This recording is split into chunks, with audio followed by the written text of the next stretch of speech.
গেলে তো আমি টুয়ের উপর দাঁড়াবো, দাঁড়িয়ে এরকম বসবো, বসে এরকম কান দুটো হাত দেবো, আঙুলটা চেপে দেবো, চেপে দিয়ে এরকম নিচু হয়ে এরকম বসতে হবে, ঠিক আছে?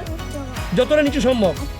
যেই একটা বট পড়ে গেল সঙ্গে ছুটে যাবো, ছুটে গিয়ে আবার কিছু দূরে গাড়ি বলবো, এই করতে করতে দেখবো যে কোনো একটা বাড়ি পেয়ে যাবো, সেই বাড়ির মধ্যে ঢুকে যাবো। অবস্থা হোক প্রতিবাদে হোক, যে কোনো বাড়বে খুব। অন্য গণে প্রতিবাদের দিন অত বাড়েনি, কিন্তু এই গণে প্রতিবাদের দিন খুব বাড়বে। কী করে বুঝবেন? পরিষ্কার পূর্ণিমা অমাবস্যা সবাই জানেন তো, লাগে আর ছাড়ে জানেন?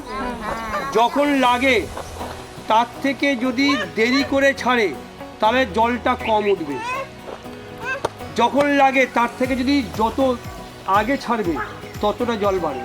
1 ঘন্টা আগে ছাড়লে 1 থেকে 1.5 ফুট জল বাড়বে। এরকম উনি গিয়ে এইভাবে বাঁধবেন, ঠিক আছে?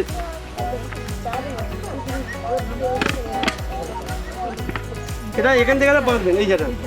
আচ্ছা দেখুন, এইভাবে আমি 3 জনকে করলাম, ঠিক আছে? আমি বেঁধে গেছি, এবার আমি তো ভাসছি, আমি টেনে যদি নিয়ে যাই এরা উল্টো পাল্টা, এটা কোনোদিন ডুববে না।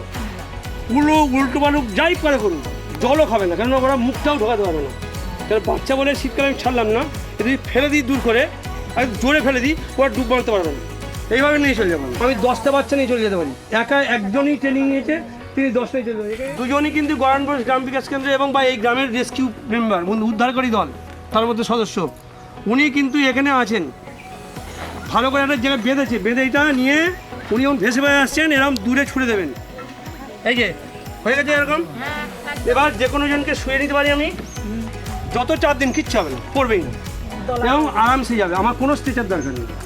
এবং এটা বইতেও সুবিধা, যে রুগী তারও কোনো কষ্ট হবে না। এর উপরে একটা বেড কভার দিন, একটা মাদুর দিয়ে দিন, যাতে এইগুলো না হয়, মাদুর দিয়ে দেবেন, আর কোনো কিছু অসুবিধা নেই। যেমন দোলার মধ্যে হয় তেমন হয়ে যাবে। এই করলো দুদিকে দুটো পা দিচ্ছে, দেখুন ওকে কোনো আঘাত করছে না, কিন্তু আস্তে আস্তে মাথাটা গলিয়ে দিল ওর হাতের মধ্যে, ওর মাথার কাছে একদম মাথা নিয়ে আছে। এবার মাথাটা আস্তে তুললো, তুলে আস্তে আস্তে টেনে টেনে যাবে, মাথাটা হাত ছাড়বে না, টেনে টেনে যাবে, টেনে সামনে। আর হাত দিয়ে দেখছে কোথায় কি আছে, এই বেরিয়ে গেলো, মনে করুন বারান্দায় বেরিয়ে গেলো। এবার এখানে হাতটা খুলবে, খোলার পর ওকে কাঁধে করে তুলে নিতে পারে, বা অন্য কোনো রেস্কিউ এসে 2জন মিলে নিয়ে যেতে পারে, সে